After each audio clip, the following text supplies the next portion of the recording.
Bulletin میں خوش آمدید۔ بلیٹن کے آغاز میں آپ کو بتائیں کہ بھارت کی جانب سے کینیڈین شہری کا قتل بین الاقوامی قوانین کی خلاف ورزی ہے۔ ترجمان دفتر خارجہ نے کہا بھارت کا ماورائے عدالت قتل کا نیٹ ورک اب عالمی سطح پر پھیل چکا ہے۔ کینیڈا میں قتل بھارت کے ملوث ہونے کی خبروں نے اس کی تصدیق کر دی۔ کئی دہائیوں سے بھارتی ایجنسی را جنوبی ایشیا میں اغوا قتل کی وارداتوں میں سرگرم رہی۔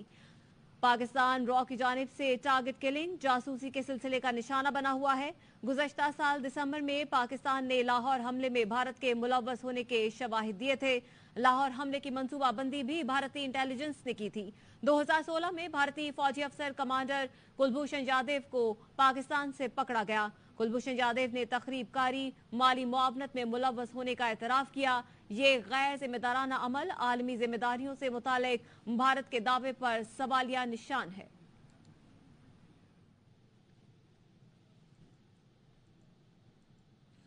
کینیڈا میں جو ہوا ہمیں حیرت نہیں۔ کینیڈا کے وزیر اعظم نے جو الزام لگایا کچھ تو حقیقت ہوگی۔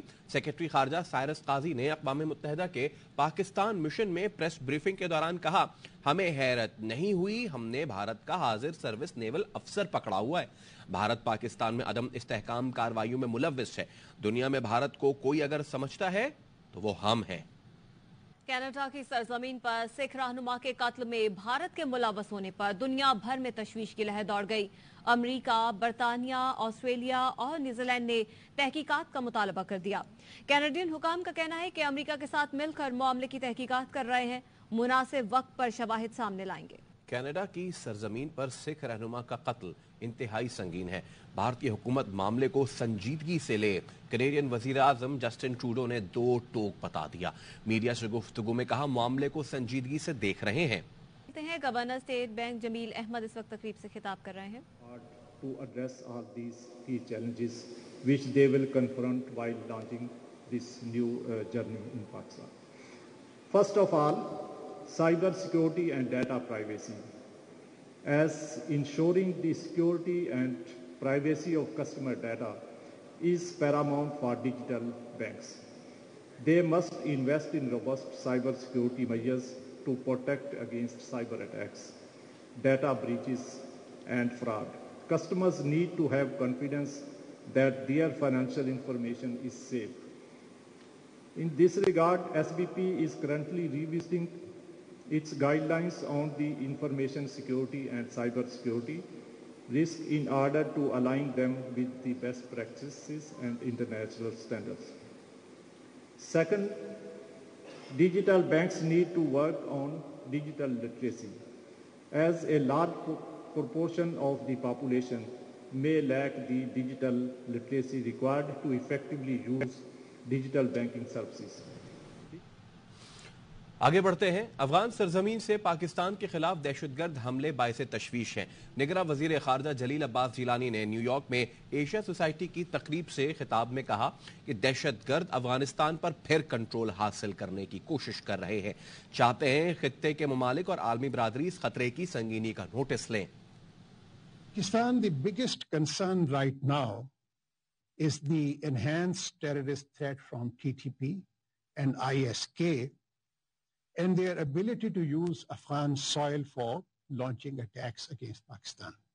We wish to highlight that terrorist outfits trying to gain a foothold in Afghanistan should be treated as a threat to the neighborhood and the entire international community.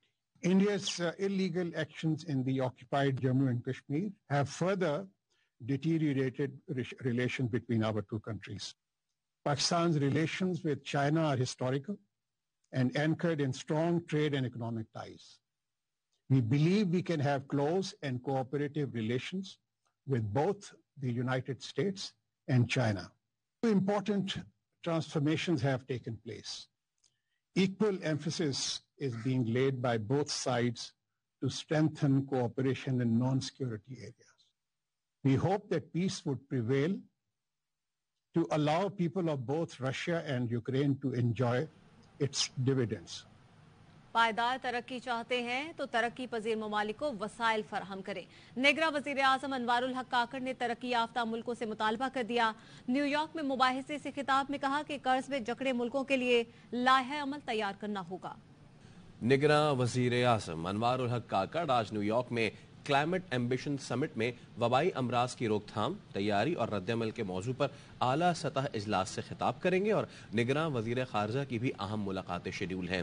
مزید بات کرتے ہیں نیو یارک میں موجود اپنے نمائندے راجہ محسن اعجاز سے۔ وزیر اعظم کے 5 روزہ دورہ امریکہ کا آج تیسرا دن ہے اور آج بھی وزیر اعظم نیو یارک میں ایک مصروف دن گزاریں گے۔ دو جو انتہائی اہم کانفرنسز ہیں، سربراہ اجلاس ہیں، اس میں بھی ان کی شرکت ہوگی۔ آج غذائی تحفظ سے متعلق ایک کانفرنس میں اور وبائی امراض سے تحفظ سے متعلق یہ جو سربراہ اجلاس ہے اس میں شریک ہوں گے۔ دیرپا ترقیاتی اہداف کی تکمیل کے لیے بھی جو سرمایہ کاری اجلاس ہے وہ بھی آج ہوگا اور اس میں بھی نگراں وزیر اعظم انوار الحق کاکڑ پاکستان کی نمائندگی کریں گے۔ اسی طرح اس جنرل اسمبلی سیشن کی سائیڈ لائنز پر نگران وزیر خارجہ کی بھی مختلف جو ملاقاتیں ہیں مختلف ممالک کے وزرائے خارجہ سے وہ جاری ہیں۔ مزید خبروں کو بلیٹن کا حصہ بنائیں گے اس بریک کے بعد۔ ہمارے ساتھ رہیے۔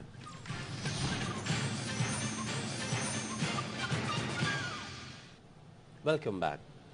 رواں مالی سال انتخابات ہونے سے پاکستان کی معیشت سنبھل سکتی ہے۔ معاشی ایڈجسٹمنٹ پروگرام پر عمل سے سرمایہ کاروں کا اعتماد بڑھے گا۔ درآمدات پر رکاوٹوں میں نرمی سے سرمایہ کاری بڑھے گی۔ ایشیائی ترقیاتی بینک نے پاکستان کی معاشی ترقی کی شرح سے متعلق رپورٹ جاری کر دی۔ رپورٹ کے مطابق رواں مالی سال معاشی شرح نمو 1.9% رہنے کا امکان ہے۔ اے ڈی بی کا کہنا ہے کہ بجلی ریٹ میں تیزی سے اضافے سے مہنگائی میں خاطر خواہ کمی نہیں ہوگی۔ ڈالر کے مقابلے روپے کی مسلسل کمزوری افراط زر کے دباؤ کو بلند رکھے گی۔ اوسط مہنگائی کی شرح 25% رہنے کا امکان ہے۔ بین الاقوامی منڈی میں تیل کی قیمتوں میں اضافے کے جھٹکے معیشت کے لیے چیلنج ہیں۔ سست عالمی شرح نمو بھی پاکستان کی معاشی ترقی سست ہونے کی وجہ بنے گی۔ ایشیائی ترقیاتی بینک نے معاشی استحکام کے لیے پالیسی اصلاحات کو ضروری قرار دیتے ہوئے کہا ہے توانائی کے شعبے اور سرکاری اداروں میں تیز رفتار اصلاحات کے ساتھ ساتھ سماجی اور ترقیاتی اخراجات کا مؤثر استعمال کرنا ہوگا۔ معاشی اہداف کے حصول کے لیے زیادہ مالیاتی نظم و ضبط کو اپنانا ہوگا۔ اس کے ساتھ ساتھ پاکستان کو مارکیٹ کے مطابق ایکسچینج کی بھی ضرورت ہے۔ نومبر کے دوسرے ہفتے میں شیڈول جاری ہو جائے گا۔ 15 سے 25 جنوری کے درمیان انتخابات متوقع ہیں۔ معاون خصوصی پنجاب کنور دلشاد کہتے ہیں پنجاب کی نگراں حکومت بالکل نیوٹرل ہے، کسی سیاسی معاملے میں ملوث نہیں، الیکشن کمیشن کی مکمل معاونت کرے گی۔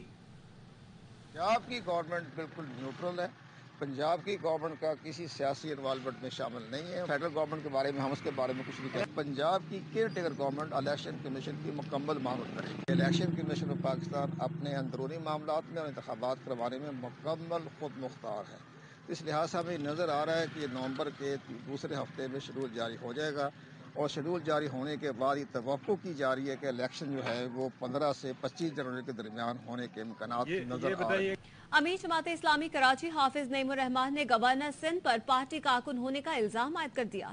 کہتے ہیں چائنا کٹنگ فیز 2 کے لیے گورنر کامران ٹسوری نے پارٹی ورکر بن کر رؤف صدیقی کو ملا کر پارک کا افتتاح کر دیا۔ ایک بار پھر ایم کیو ایم میں چائنا کٹنگ ماسٹر طاقتور ہو گئے ہیں۔ گورنر صاحب کا منصب دیکھیے اور یہ دیکھیے کہ وہ ایک پارٹی ورکر کے طور پر چائنا کٹنگ فیز 2 کے لیے رؤف صدیقی صاحب کو بلا کر ایک ایسے پارک میں جو ٹاؤن کی ڈومین میں آتا ہے اس کو بائی پاس کر کے افتتاح کرنے پہنچ گئے۔ پھر مجھے افسوس ہوا کہ انہوں نے کہا کہ میں نے انہیں فون نہیں کیا تھا، انہوں نے مجھے فون کیا۔ یہ جیف کو گراؤنڈ وہ گراؤنڈ ہے۔ جماعت اسلامی نے اس کے اوپر پوری تحریک چلائی، وہ اسفالٹ پلانٹ بنایا ہوا تھا، لیکن جب اس کو آباد کرنے کا موقع آیا جائز کے کہ آباد ہوتا ایک پرانی تاریخ میں چائنا کٹنگ کے لیے ناجائز معاہدہ جو رؤف صدیقی صاحب، مجھے کچھ کہنے کی ضرورت نہیں ہے کسی کا نام لے کر، یہ چائنا کٹنگ ماسٹر اب ان کی پارٹی میں پھر طاقتور ہو گئے اور ایم کیو ایم کے ترجمان بن کر اگر گورنر کامران ٹسوری صاحب اگر وہ پارٹی کے چائنا کٹنگ ماسٹروں کو ساتھ لے کر افتتاح کریں گے تو یہ بات وہ سن لے کہ جماعت اسلامی اس قبضہ سسٹم کو قبول نہیں کرے گی۔ گورنر صاحب بھی سن لے اور ایم کیو ایم بھی سن لے، یہ قبضہ سسٹم اس شہر میں نہیں چلنے دیں گے۔ گورنر صاحب کے لیے میں آج بھی کہتا ہوں تشریف لائیں ادارہ نور حق میں، بیٹھ کر ہم سے بات کریں، کھانا کھائیں۔ حافظ نعیم الرحمان چائنا کٹنگ کے ذریعے میئر کراچی بننا چاہتے تھے۔ میئر الیکشن سے پہلے رات کے آخری پہروں میں آپ کتنی بار میرے پاس آئے، آپ نے کیا باتیں نہیں کہیں، لیکن میں اس میں نہیں جانا چاہتا۔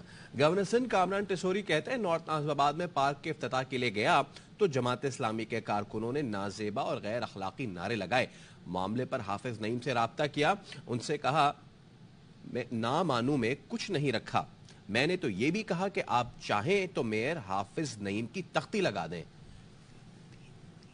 صدیقی صاحب نے یہ کہا کہ ایک پارک ہے نارتھ نازم آباد ایل بلاک میں، اس کا آپ افتتاح کر دیں۔ جب میں افتتاح کے لیے جا رہا تھا مجھے وہاں سے لوگوں کا ٹیلی فون آیا، انہوں نے کہا کہ وہاں کچھ لوگ جماعت اسلامی سے ان کا تعلق ہے، یہ خواہش کر رہے ہیں کہ اس پر رؤوف صدیقی صاحب کا نام نہیں ہونا چاہیے۔ ٹیلی فون کیا حافظ نعیم الرحمان صاحب کو، میں نے کہا کہ حافظ صاحب ناموں کا کوئی ایشو نہیں ہوتا، میرا نام بھی ہٹا دیں۔ اسی اثنا میں ہم جب اس گلی میں پہنچ چکے تھے تو حافظ نعیم الرحمان صاحب کا ٹیلی فون آیا اور انہوں نے مجھے کہا کہ آپ یہ افتتاح نہ کریں۔ میں نے وہاں افتتاح کیا۔ جماعت اسلامی اس کے کارکنانوں نے نازیبا اور غیر اخلاقی نعرے وہاں لگائے۔ ایم کیو ایم کے رؤوف صدیقی صاحب بھی موجود تھے جو کہ بضد تھے کہ ہم اپنے ٹاؤن اور سیکٹر کے لوگوں کو بلا لیتے ہیں ان نعروں کا جواب دینے کے لیے۔ حافظ نعیم الرحمان صاحب کو کہتا ہوں میئر حافظ نعیم الرحمان صاحب کی تختی لگا۔ چائنا کٹنگ کے ذریعے تو آپ میئر بننا چاہ رہے تھے جو کہ نہیں ہو سکا۔ جب آپ میئر نہیں بنے تو رات کے آخری پہروں میں کئی دن آپ میرے پاس آتے رہے، لیکن یہ میرا ظرف ہے کہ میں وہ باتیں میڈیا کے سامنے نہیں کر رہا، لیکن کبھی آپ کی اعلیٰ قیادت نے مجھ سے پوچھا تو میں ضرور بتاؤں گا کہ آپ مجھ سے کیا کیا باتیں آ کے دل کی کرتے رہے ہیں۔ چیئرمین پیپلز پارٹی بلاول بھٹو زرداری دبئی پہنچ گئے، 5 روز قیام کریں گے۔ بلاول بھٹو کل بہنوں کے ساتھ سالگرہ منائیں گے۔ سابق صدر آصف علی زرداری لاہور میں پارٹی معاملات دیکھیں گے۔ آصف زرداری سی ای سی اجلاس کے بعد اہم رابطے کریں گے۔ بلاول بھٹو زرداری واپس آنے کے بعد سیاسی محاذ سنبھالیں گے۔ محکمہ اطلاعات سندھ میں 6.25 ارب روپے کی کرپشن کا ریفرنس پھر کھل گیا۔ شرجیل میمن اور دیگر ملزمان کے خلاف کیس جہاں رکا تھا وہیں سے شروع ہوگا۔ کراچی کی احتساب عدالت نے عدالت کے دائرہ اختیار سے متعلق ملزم سلمان منظور کی درخواست مسترد کر دی۔ نیب ترامیم سے متعلق نیم ترامیم تو اب ختم کر دی گئی ہیں۔ سپریم کورٹ کے احکامات کے بعد درخواست غیر مؤثر ہو چکی ہے۔ کل سپریم کورٹ کا حکم نامہ ملا ہے، احکامات پر عمل کیا جائے گا۔ آئندہ سماعت پر گواہان اور ملزمان کو پیش ہونے کا حکم دیتے ہوئے مزید سماعت 5 اکتوبر تک کے لیے ملتوی کر دی گئی۔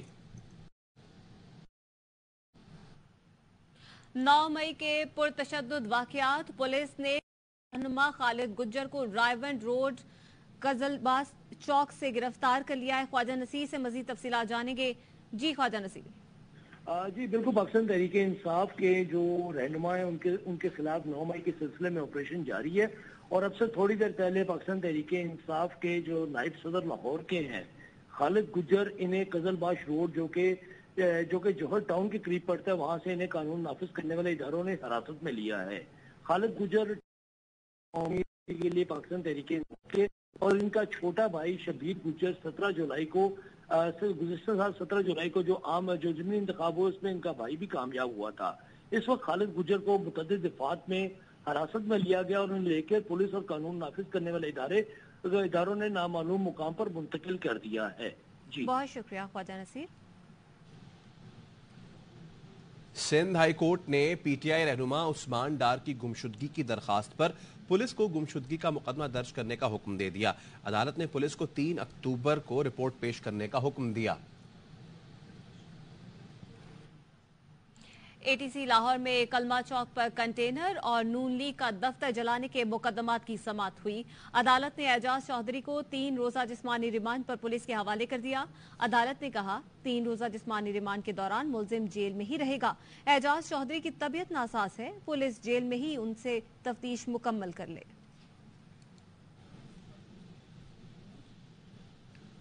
ادھر آئی ایم ایف نے نگراں حکومت کو بجلی کے بلوں میں بڑے ریلیف دینے سے روک دیا۔ آئی ایم ایف نے بجلی کے واجبات کی عدم ادائی پر تشویش کا اظہار کرتے ہوئے کہا کہ اگر بجلی کے بلوں میں ریلیف دیا تو گردشی قرض کم نہیں ہوگا۔ آئی ایم ایف نے 200 یونٹس تک کے صارفین کے لیے بجلی ریٹ میں ریلیف سے بھی منع کر دیا۔ ذرائع کا کہنا ہے کم از کم 6 ماہ تک 200 یونٹ سے کم استعمال کرنے والوں کو ریلیف ملے گا۔ اگر 6 ماہ میں ایک بار بھی 200 یونٹ سے زیادہ کا بل آیا تو ریلیف نہیں ملے گا۔ دوسری جانب یوٹیلیٹی سٹورز نے 20,000 میٹرک ٹن چینی کی خریداری کا ٹینڈر منسوخ کر دیا ہے۔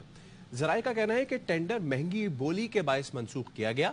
یوٹیلیٹی سٹورز کے ذرائع کا کہنا ہے کہ 157 روپے فی کلو کا ٹینڈر ملا تھا۔ یوٹیلیٹی سٹورز نے آخری ٹینڈر میں 130 روپے فی کلو کے حساب سے چینی خریدی تھی۔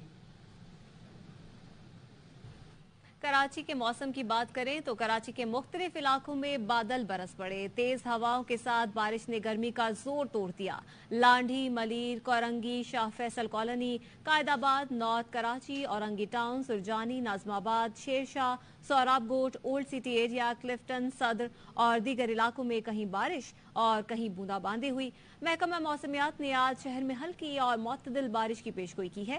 بارش کا سلسلہ کل صبح تک جاری رہنے کا امکان ہے۔